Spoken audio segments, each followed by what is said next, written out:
Well, this here is my 2023 BMW M240. And well, in this episode, we're gonna see if this motor will start, run, crank, or is it just dead? You see, I bought this car off of IAAI, which is a insurance auto auction, which basically sells dream cars like the M240 for cheap. I mean, that's the idea, right? And although I haven't had the best luck lately, I'm hoping that this motor at least runs. You see, I bought this car for right under $20,000, which was an amazing deal by the pictures, and I didn't see this. You see how the motor is just way lopsided in there? The oil pan is cracked. This car has no fluids, no transmission, no coolant, no motor oil, no AC fluid, like no Freon. And now I'm not even sure if I have any hope for this vehicle. And unfortunately, there's only one way to find out if that motor and drivetrain is good. As you can see here, I spent about $2,500 on an oil pan, on a coolant reservoir, on radiators, motor mounts, and everything to get this car driving on its own. Now the question is that even realistic? I don't know. I hope you guys are enjoying this content, and if you are, please smash that like button. Don't forget to comment your thoughts and ideas down below just to help with the algorithm. And guys, we have a gnarly big task ahead of us, and to be honest with you guys, I am very scared. I've never changed an oil pan on a car, and as you guys can see by all these boxes here, yes, that is parts from BMW that took about 3 weeks on back order to come because this is a brand new 2023 vehicle. And there's one big question we're answering this episode. Will we save the drivetrain on this vehicle? And are we gonna follow through with repairing the entire build? This episode should decide everything. Over here, we have the motor mount bracket, transmission piece that I've been missing. This is called a thermostat. This is the one I actually waited the longest for. Oil pan, coolant reservoir, and all that stuff, suspension components. I actually went ahead and bought a seat airbag just in case we are gonna follow through with the build. I wanted to buy that because that's the only one on eBay. Now, my neighbor gave me a engine hoist, and I guess we don't really have much more explaining to do besides picking up the engine, getting up under there, getting dirty, and start working. First thing we're probably gonna do is go ahead and change the oil pan. I have never changed an oil pan, so let's go through it. And guys, before we start this gnarly task, I did want to tell you guys that I badly want to repair this car. Not only because I want to challenge myself always, but also to prove to you guys that everything is possible, even in your own driveway at home. Yes, perhaps I don't have a shop right now and the future looks bright, but at the current state, right now where we are, we're doing the most we can. Let's get right into it. Now with that being said, we need to set up the engine hoist, and a humongous shout out to my neighbor Dave for letting me use the engine hoist because this job would not be possible without the engine hoist. We got the motor in the air. I set up my bed under here. Plenty of room to get everything done. Only thing I'm seriously worried about is it starting to storm. And I don't want it to storm. I want to get this done without being soaking wet. So let's go under there and see what tools we need. Now I understand that this isn't the most comfortable way to change an oil pan. But hey, we gotta do what we gotta do. First, we gotta drain the rest of the oil that's at the bottom of the oil pan. Then I had to remove the starter that revealed a couple more bolts that held the oil pan on.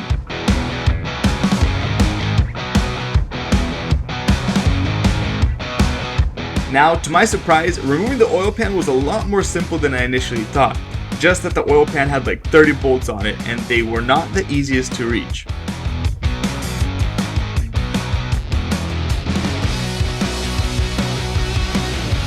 Alright, so I've got all the bolts off.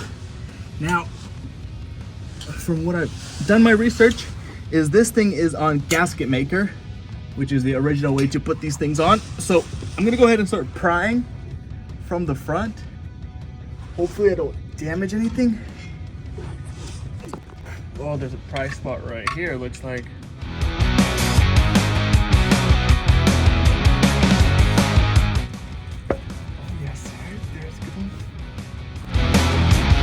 Ooh, definitely coming off. I think we got something. I mean, it's loose. Oh.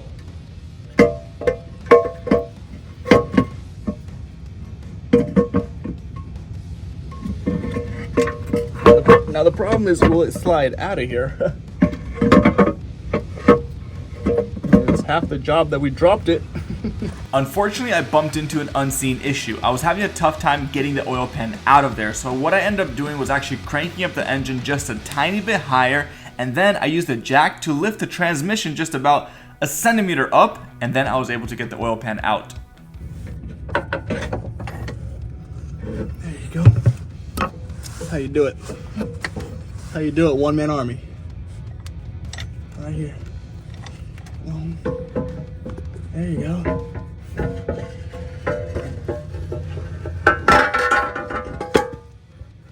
Doubt me now, buddy. Let's go.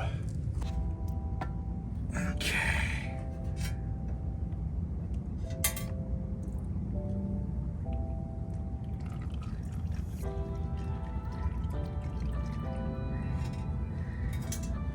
Would you look at that? We got one piece, another piece from the oil pan. Ooh, look at this. A little spider crack, spider web crack. Looks like another crack right here, or maybe not. Hole 1, hole 2. Now we gotta compare this to that one. It is very important you make sure they are absolutely identical and transfer over anything that the old oil pan had onto the new one. You know what was interesting to me? That there's actually no gasket here, just some gasket maker like OEM BMW stuff. Perhaps I'm old school, I just remember gaskets and stuff like that on older cars when my dad used to change oil pans and do work like that, but I guess not. So look at this, flange sealant, it's a BMW actual part, so pretty cool. We have everything here to apply it, and I gotta read the instructions prior to doing so. But prior to all that, we have a razor blade, and we're gonna go ahead and clean off the surface here of, you know, the old one. Clean this off, something like so. Make sure it's nice and flat.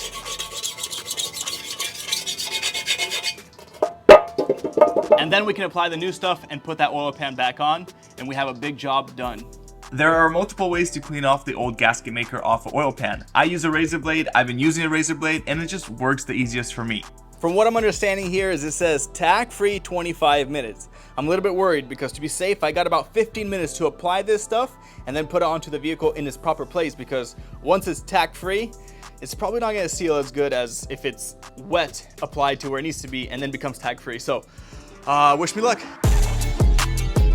Now I'm on a serious time crunch. I went ahead and prepared the oil pan and went under the vehicle and cleaned off all the old sealant on the block of the engine. Now the oil pan, I would say, is the most important engine component, because without it, I doubt your engine would last 1 minute.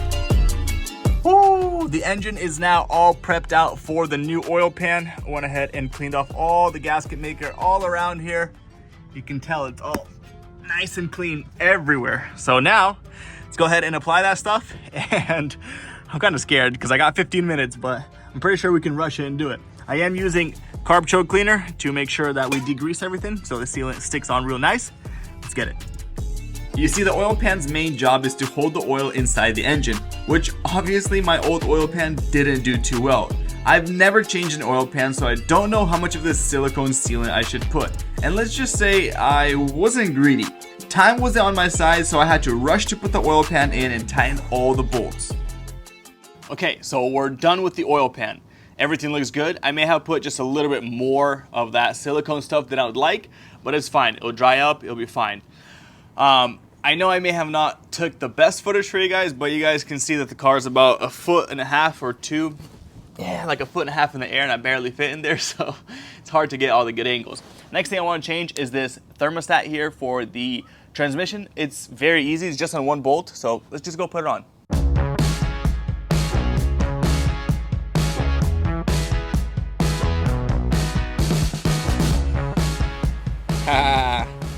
I knew it was coming. I knew it was coming. I was just working until it started raining, and then it starts raining. I flew out from under the car like this, because when it rains in Florida, it pours. Like, ain't no joke here.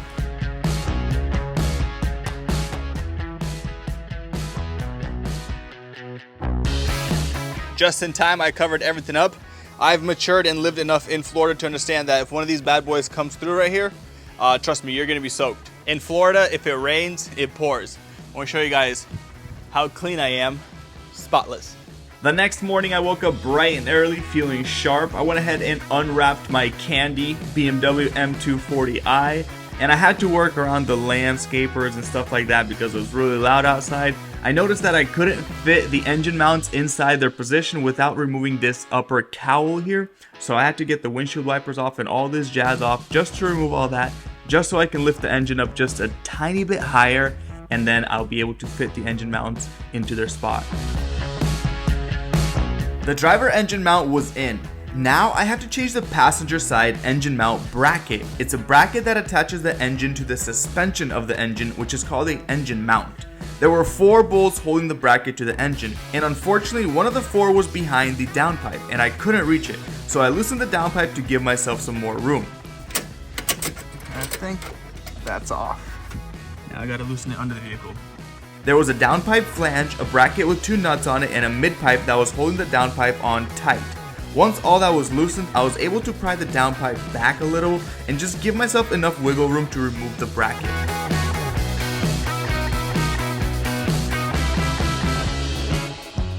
Finally, we got one motor mount installed and one motor mount bracket removed. The downpipe was in the way and it was a little bit difficult. You can see this is the old one, cracked right there. Brand new one. I don't know why they put this garbage sticker on, but we're gonna go ahead and reinstall it. And I think the last thing we gotta do before we actually put the motor onto its position is to change this AC. I don't know what this is called, but this AC thingy here. It's right over here, and I think it's just gonna be much easier to change with the motor being jacked up. It's right here. So we should be able to tackle it and put this motor back in its spot. You can see that it's almost there. The new bracket went on like a glove. It was extremely easy. The car is brand new, so all the bolts are nice and clean, no rust. Now putting the engine back in its place, I had to just push it over a little bit. It fell right into place, and I went ahead and tightened the downpipe and just bolted everything back down that I removed.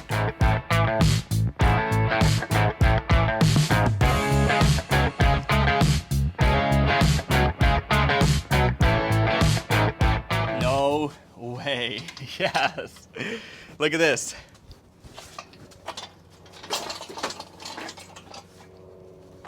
We no longer need you, and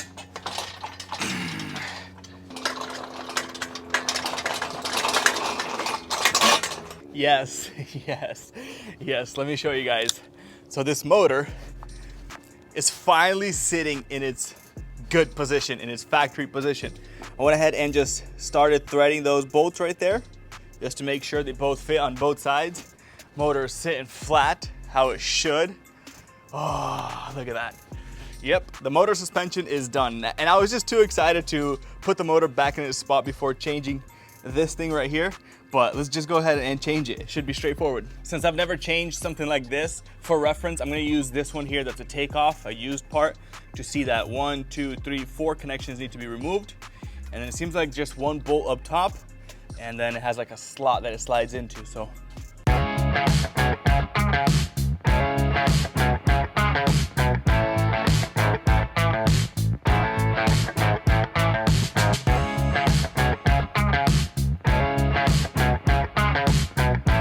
Ta-da! Here's our trophy. As you can tell, it is absolutely butchered and it is leaking some antifreeze.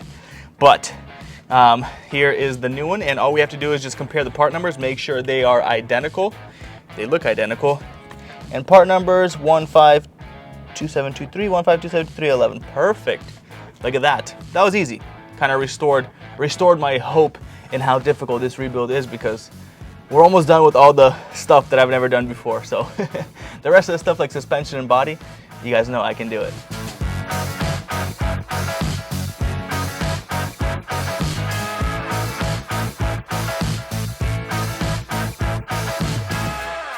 So now with that piece being out of the way, we can install the reservoir that goes right over here and covers it.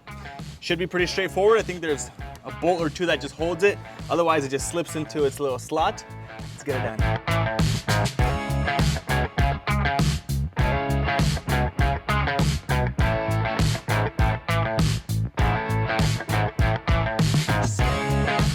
Well, would you look at that, nice and solid in its spot. Look at that right there. And then down there, clicked in, and right there, clicked in. So this thing is 100% done. I think this is the last piece we have to change up top before we can reassemble all of this jazz. So this piece here was cracked right there. I'm assuming from the fact that the motor was shifted and broke this and that, I got a new one here. So let's just go ahead and put it on. I am flying through everything because the harsh lighting is not really making the best content possible. So let's just get it on. This is a throttle body. A throttle body is a butterfly valve located between the air intake filter and the intake manifold. It regulates how much air can go into the engine based on the driver's input through the gas pedal. As more airflow goes into the engine, it injects more fuel, thus allowing for more power. Now that the engine sits in its proper place, we can go ahead and reassemble this entire cowl assembly and all the accessories that go with it. This is crazy. I set up a tent because it's super hot, and if there's no direct sunlight, it's a little bit cooler. But what's crazy is all these components that I've changed so far. Look at this. Literally everything here is damaged. This here is damaged as well. I got a new cage, new radiator right there, oil pan. A lot of stuff has been changed. What we got to do next is the suspension over here, and I'm gonna do the suspension prior to doing the cage because the cage sits right here and the cage will be in the way if I do that first. So I'm gonna do the suspension up here and then we're gonna install the cage. And technically we should be able to add oil and all that stuff. The only problem is this stuff here is just not cured just yet, and it says 24 hours at least. You see that? So I don't know if I want to add engine oil in just yet. Typically, suspension work is one of my, I guess, least favorite things to do on a vehicle, but on this car here, since we have the fender out of the way, the front cage, and just so much access to everything, it was almost fun to do it. It was almost desirable to do it after changing the motor mounts and going through all that struggle. I mean, yes, there were a couple of things like this lower control arm that gave us trouble, but we worked through everything and we just changed all the parts that were damaged. Everything is brand new and it's literally like a pleasure to work on. It's so easy. 4,000 miles, 2023, literally no rust, all the bolts come off easy, everything is just smooth like butter. But we got everything on, and the next thing is to preload it. So I'm gonna use that jack, pick the car up to roughly ride height, and you want to do that because bushings like this here, they need to be preloaded, otherwise at ride height they're gonna have tension and they're gonna wear out significantly faster than if they are at neutral point on ride height. As for the tie rod and the steering rack, I don't know what I'm gonna do with it just yet, but I went ahead and put everything on just in case I want to drive the car just around the block or move it in the garage or something. But we're almost done with this, and then we have a couple components to change in the back. Let's get this all tightened up.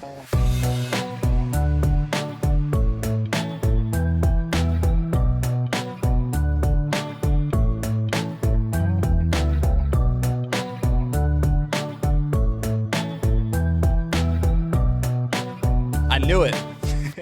I knew it. There's no way I'm gonna install like 100 parts and not have one be wrong or broken or something. You see this cage here for the radiator, I purchased it by part number, but for some reason it's different. So look at this. That's same as that. Now here is a little different than that. That's got this and this doesn't. Mounting points here and here are different. This top tie bar is different than that one. So I gotta order that. Although the radiator I got is the same one. So I guess we can at least put the radiator on. Radiator is significantly more important than the cage. I'll order a new cage, but I'll just wait for now. Let's go ahead and start working on the rear suspension, get that wheel looking straight, and look at this. These are all the parts we've changed so far. There's more. I don't know why, but I love the process of rebuilding a car. Just like slowly by slowly, you're kind of getting more and more and more anxious and more hope restored in the car. I mean, the front suspension's on, the engine is holding oil, and now this rear wheel is a little bit funky looking, but we'll get it straight right now.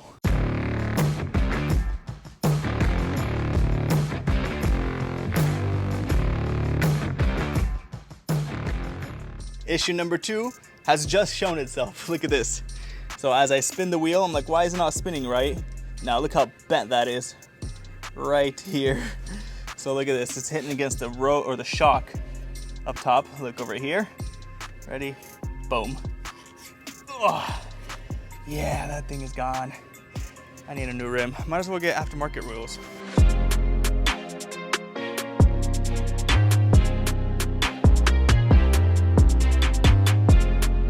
If you watched the previous episode, you would have seen there that we have 2 control arm pieces that are bent. It's this one here and this one. This bottom one and this side one. You see how it went just like that? And without further ado, I mean, you guys already know how to get this stuff changed out, so let's do it.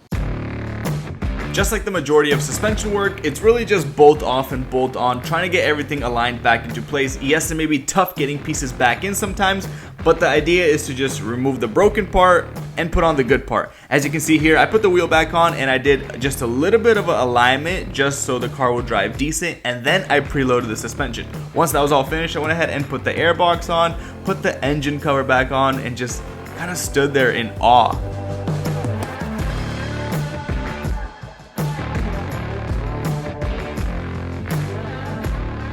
Yes, yes, yes. You guys don't know how excited I am.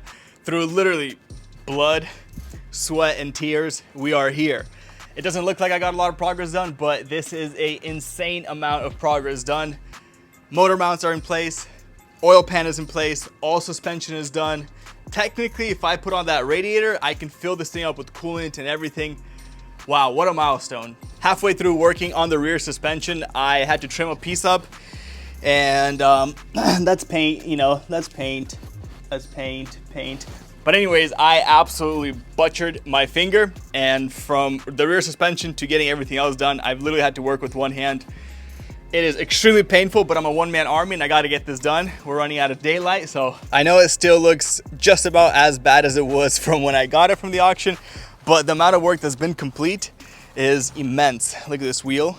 Pretty straight. Obviously you can't match it up to the quarter panel, but you should match it up to the body. It looks pretty straight.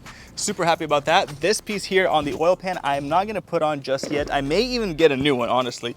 It's all soaked in oil, but the reason I'm not gonna put it on just yet is because I wanna confirm that this thing here has zero oil leaks or any kind of oil seeping or anything through the oil pan, and then I will put that piece on.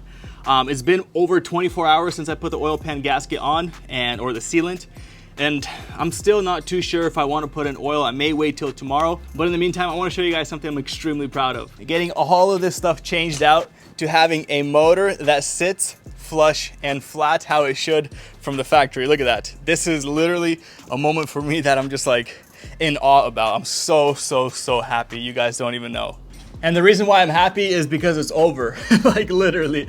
That was extremely tough. That was so hard. When I want to get a job done, I just literally just duck my head down and I just get to work. And that's why I did more time lapse than anything, but whew.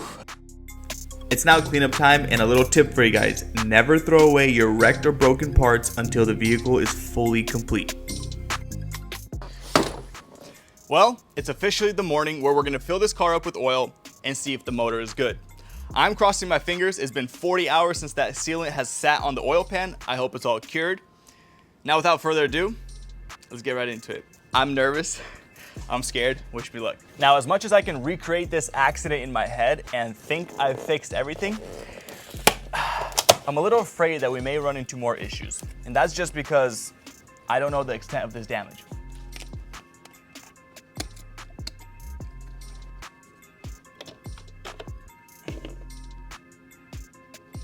This thing takes 6.9 quarts.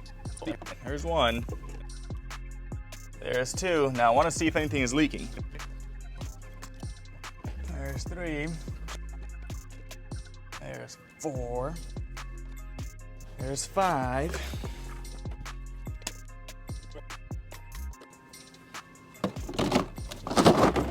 So I've put in 6 so far. And I also attached this radiator here because I want to make sure that this thing holds coolant. I just put it on a zip tie because you guys saw the cage was broken. So let's go ahead and fill it up with some distilled water because I'm probably going to pop that back off and put the cage on and then put that back on. So I don't really care if there's water in there, you know. Underneath it looks dry, no drips. And I did buy some HT12 antifreeze for this bad boy. So once we get that cage on, I'm going to obviously swap it out with a good coolant. But for the meantime, we're gonna put some distilled water in there and take a look at these skills.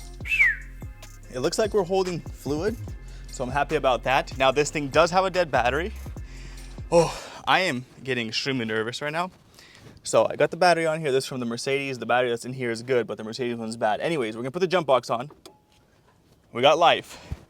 Now let's go ahead and crank this bad boy up and see. Oh, did we get ourselves junk? or anything good. All right, 3, 2, 1.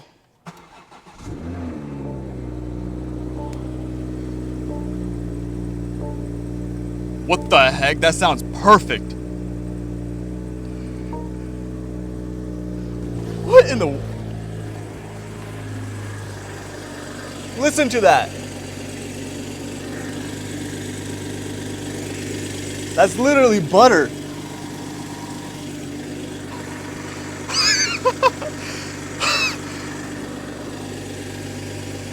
What in the world? That's literally butter. That is so smooth.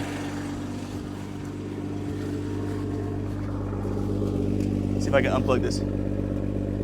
Yes. No way. Dude, that sounds so good too. Let's see.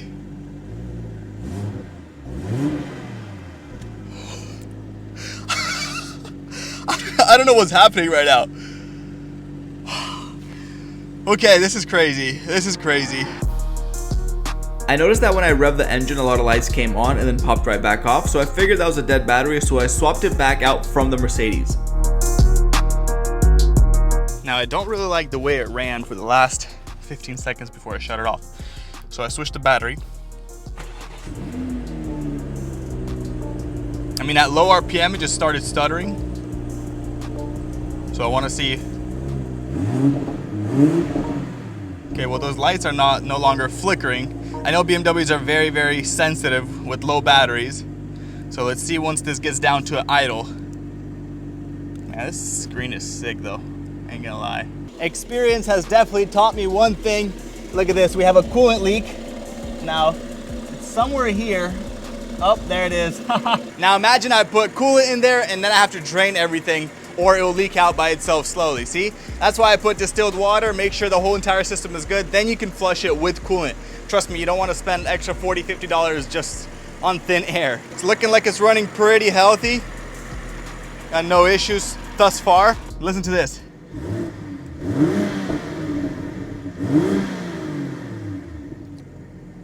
Happy camper here. We got a little bit of smoke. I'm assuming from me touching it all under there. Can't really see the smoke, but hopefully nothing's on fire.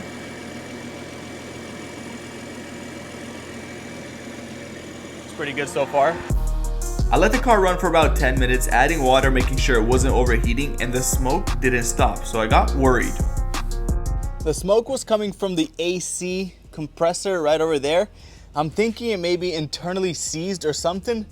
I'm not sure, but I'm so happy right now that the motor runs. And although I'm extremely happy the motor runs, I went ahead and closed the hood. I'm gonna close the door and see if I can drive this thing just about an inch or something forward. Oh my gosh, that starts up so good. So we have the thing right here and you can see the P right there. Put it into drive and it kicks me right back out. So look at that. Put it into drive and kicks me right back out. So drive carefully, fault. Let's see. Check control, front lighting, left brake, driver. Drive carefully, fault. Interesting. So I'm not even sure why it's. I mean, yep, it just kicks me right back. Put it on e-brake, take it off e-brake. It just doesn't let me drive. So although we got the car started, it's not driving whatsoever. Only thing I'm thinking right now is it needs transmission fluid, but it's still kind of freaking me out. I don't know. Let's see if reverse works. Nope, nothing, just kicks me right back out. Well, that's another big issue. Now I wanna say that half the battle has been fought and we won. We have a good B58 motor, which is something I honestly didn't expect, but I'm so happy we're here. Now the question is, will it drive? I don't know. I have to buy transmission fluid from BMW, which is about $70 a quart, and this thing here takes 10 quarts. So that's $700 in transmission fluid. I'm gonna find that out in the next episode. Thank you guys so much for watching this one, and if you enjoyed it, please smash that like button. Don't forget to subscribe and follow me on Instagram at BYBTim. Peace.